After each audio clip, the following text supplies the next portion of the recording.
ประวัติศาสตร์สบายดีถ้าจะเว้าถึงอาณาจักรกลุ่มคนที่ปากภาษาตระกูลไตก็ได้ที่เกิดขึ้นอยู่บริเวณอาซีตะวันออกเฉียงใต้ในช่วงศตวรรษที่13จะบ่เว้าถึงอาณาจักรนี้บ่ได้นั่นก็คืออาณาจักรสุโขทัยพญาศรีนาวน้ำถมเป็นผู้ปกครองเมืองศรีศาสนาลัยและเมืองสุโขทัยมีลูกชายชื่อว่าขุนผาเมืองเป็นผู้ปกครองเมืองราชซึ่งนักวิชาการสันนิษฐานว่าแม่นเมืองโคราช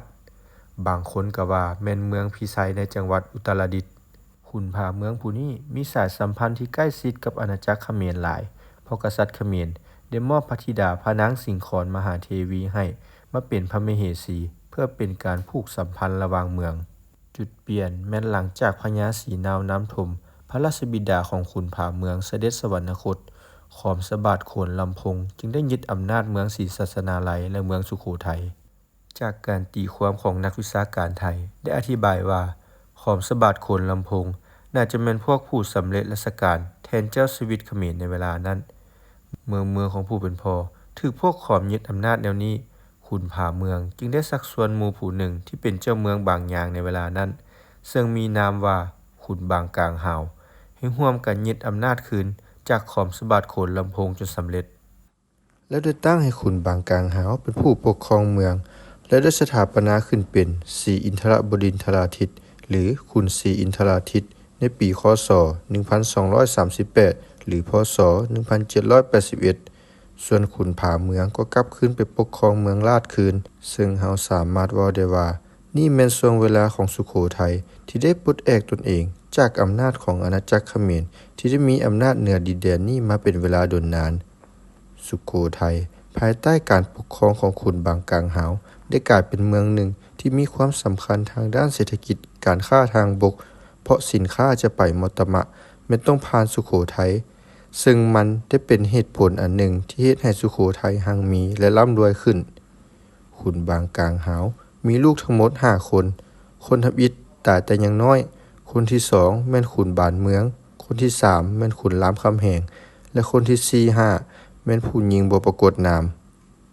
หลังจากที่ขุนบางกลางหาวหรือขุนศรีอินทราทิตเสด็จสวรรคตแล้วขุนบานเมืองก็ได้ขึ้นครองราชต่อจากพ่อแต่ครองราชฮอดปีคศ1279หรือพศ1822ก็เสด็จสวรรคตขุนรามคำแหงจึงขึ้นปกครองแทนในปีคศ1279หรือพศ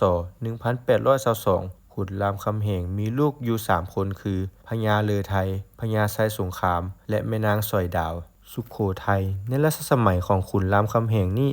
มีความเจริญรุ่งเรืองและมีอำนาจหลายเพราะได้ขยายดินแดนไปได้กว้างใหญ่ไพศาลซึ่งว่ากันว่ากวมเอาดินแดนลาวฮอดหลวงพระบางและเวียงจันทน์หลังจากขุนรามคำแหงได้เสด็จสวรรคตในปีคศ1298หรือพศ1841พญาไซสงครามได้ปกครองต่อแต่เป็นเพียงเวลาสั้นๆแทนพญาเลอไทยเพราะในเวลานั้นพญาเลอไทยได้ปกครองเมืองอื่นอยู่แล้วรัชกาลต่อมาจึงเป็นช่วงเวลาของพญาเลอไทยครองราชย์ในปีคศ1298หรือพศ1841หลังจากพญาเลอไทยเสด็จสวรรคตปีคศ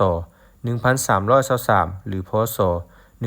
1866พญางั่วน้ำถมจึงได้ขึ้นปกครองต่อพญางั่วน้ำถมแม่นไผพญางั่วน้ำถมแม่นลูกของขุนบานเมืองผู้เป็นอ้ายของขุนรามคำแหงซึ่งนักวิชาการของไทยคาดการณ์ว่าการได้มาซึ่งอำนาจของพญางั่วน้ำถมนี้แม้นได้มาจากการยึดอำนาจเพราะมีศิลาจารึกหลัก6วัดป่าหมกม่วงได้บันทึกว่า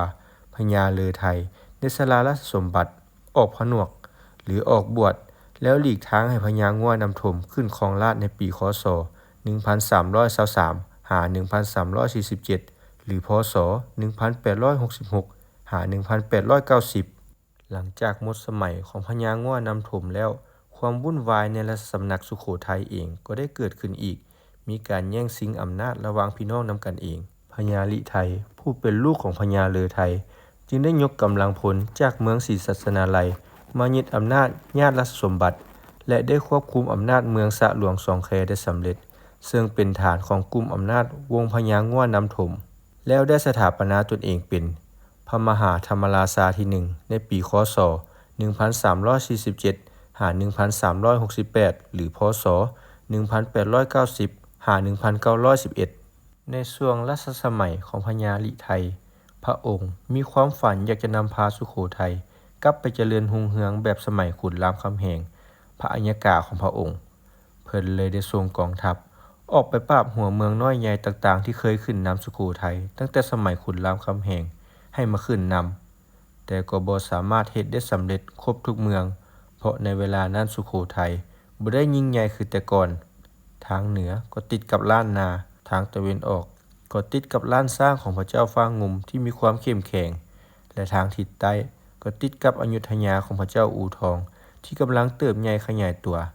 ซึ่งการเกิดขึ้นของอยุธยานี้ถือว่าเป็นปัจจัยหนึ่งที่เฮ็ดให้สุโขทัยล่มสลายเพราะได้ไปญาติคู่ค่าของสุโขทัยความหังมีแต่ก่อนจึงถูกย้ายมาสู่อยุธยาอยุธยาเองก็ได้เริ่มขยายอำนาจเส้นเดียวกับรัฐบูหานอื่นๆในสมัยนั้นโดยจุดเปลี่ยนเป็นพระเจ้าอู่ทองได้ไปตีเมืองสะหลวงสองแคหรือพิษณุโลกสองแคจากสุโขทัยแล้วให้ขุนหลวงพะงั่วผู้เป็นอ้ายเขยไปปกครองเมืองสะหลวงสองแคพญาลิไทยเห็นว่าจะสู้อยุธยาบ่ได้เลยได้สวมบทบาทเป็นพระสงฆ์หรือออกผนวกแล้วได้ไปเจรจานำพระเจ้าอู่ทองขอเมืองสะหลวงสองแคคืนผลปรากฏว่าพระเจ้าอู่ทองให้ตามที่พญาลิไทยขอแต่มีข้อแม้คือพญาลิไทยต้องมาปกครองเมืองสะหลวงสองแคและเมืองสุโขทัยแม่นให้น้องสาวพญาลิไทยปกครองแทนพร้อมเดียวกันนั้นสุโขทัยต้องได้ส่งเครื่องราชบรรณาการให้อยุธยาทุกๆปีซึ่งนี่ถือเป็นจุดเริ่มต้นของการกลืนสุโขทัยเข้าเป็นส่วนหนึ่งของอยุธยาหลังจากสุโขทัยตกเป็นเมืองขึ้นของกรุงศรีอยุธยาได้7ปีฮอดปีคศ1369หรือพศ1912พระเจ้าอู่ทองได้เสด็จสวรรคตเฮ็ดให้เกิดความวุ่นวายขึ้นภายในราชสำนักอยุธยาย้อนพระราเมศวรลูกของพระเจ้าอู่ทองขึ้นปกครองได้เพียงปีเดียวก็ถูกขุนหลวงพะงั่วยกทัพจากสุพรรณบุรีมายึดอำนาจขุนหลวงพะงั่วผู้นี้แม่นอ้ายเขยของพระเจ้าอู่ทองและจะเป็นผู้หนึ่งที่มีบทบาทสำคัญในราชสำนักอยุธยาส่วนอาณาจักรสุโขทัยของพญาลิไทยเห็นว่าเป็นเวลาที่เหมาะสมที่จะแยกโตวออกจากอยุธยาพระองค์ย้ายจากเมืองสะหลวงสองแควกลับไปปกครองเมืองสุโขทัยคืนแต่อยู่มาได้บ่ดลก็เสด็จสวรรคตและพญาลือไทยลูกของพระองค์ก็เสด็จขึ้นครองราชย์ต่อในสมัยของพญาลือไทยหรือพระมหาธรรมราชาที่2สุโขทัยมีความอ่อนแอหลายเพราะอยุธยาในยุคของขุนหลวงพะงั่วได้ยกทัพมาตีหลายครั้งเห็นได้จากตอนที่ยกทัพมาตีเมืองสากลางลาวหรือกำแพงเพชรในปัจจุบันตั้ง3ครั้งเฮ็ดให้สุโขทัยกลายเป็นเมืองขึ้นอยุธยาอย่างถาวรโดยอยุธยาได้แบ่งการปกครองของสุโขทัยออกเป็น2ส่วนคือ 1. กลุ่มเมืองแถบแม่น้ำยมแม่น้ำน่านเป็นพญาลือไทยปกครองประกอบมีเมืองจำพวกสุโขทัยสะหลวงสองแคอุตรดิตถ์และเมืองพิจิตร 2. กลุ่มเมืองแถบแม่น้ำปิงแม่นขึ้นโดยกงต่ออยุธยาประกอบมีเมืองจำพวกสากลางลาวหรือกำแพงเพชรตากและนครสวรรค์เฮาจะเห็นได้ว่าหลักการการกลืนชาติแนวนี้แม้มีลักษณะคล้ายๆคือกันกับการแบ่งหัวเมืองล้านสร้างปกครองในยุคหลังๆคือหลวงพระบางยังมีอิสระปกครองตนเองอยู่แต่เวียงจันทน์กับจำปาสักแม่นขึ้นโดยกงกับกรุงเทพหลังจากหมดยุคของพญาลือไทยหรือพระมหาธรรมราชาที่2แล้วต่อไปก็เป็นยุคของพญาไสลือไทยหรือพระมหาธรรมราชาที่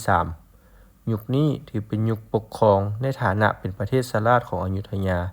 จนพระองค์สวรรคตในปีคศ1419หรือพศ1962หลังจากนั้นสุโขทัยก็เกิดเหตุความวุ่นวายญาติชิงราชสมบัติกันอีกระหว่างพระราชโอรสทั้ง2พระองค์คือพญาบาลและพญารามอยุธยาในสมัยของพระเจ้านครอินทร์จึงได้เข้าไปเป็นตัวกลางไกลเกลี่ยให้โดยยกเอาเมืองสุโขทัยให้พญารามปกครองและให้พญาบาลไปปกครองเมืองสะหลวงสองแควในเวลานั้นสุโขทัยได้ถูกลดอำนาจลงเป็นเมืองรองส่วนสะหลวงสองแควเป็นเมืองหลักและเป็นบอนประทับของเจ้าชีวิตพญาบาลเลยได้ถวายพระนามเป็นพระมหาธรรมราชาที่4หลังจากพญาบาลเสด็จสวรรคตอยุธยาเลยได้ทรงสมเด็จพระราเมศวรเจ้าหรือสมเด็จ พระบรมไตรโลกนาถขึ้นไปปกครองแทนโดยบ่ได้เลือกเอาเสื้อพระวงศ์สุโขทัยเลยและบ่ได้ให้ยศเป็นพระมหาธรรมราชาถือว่าเป็นการลดบทบาทเมืองสุโขทัยให้เป็นเมืองหนึ่งเท่านั้นสมเด็จพระบรมไตรโลกนาถผู้นี้เป็นลูกซอดคนอยุธยาและสุโขทัยที่เกิดจากพระเจ้าสามพญากับพระมเหสีสุโขทัยผู้เป็นพระธิดาของพระเจ้าไสลือไทยหลังจากพระเจ้าสามพญาเสด็จสวรรคตสมเด็จพระบรมไตรโลกนาถจึงได้ขึ้นเสวยราชสมบัติอยุธยาแล้วได้ปฏิรูปการปกครองหัวเมืองฝ่ายเหนือของอยุธยาโดยการลดอำนาจเสื้อพระวงศ์สุโขทัยลงเพื่อบ่ให้ก่อปัญหาให้อยุธยาในอนาคตเฮาอาจเว้าได้ว่านี่เป็นจุดสิ้นสุดของอาณาจักรสุโขทัยที่มีอายุ200 ปี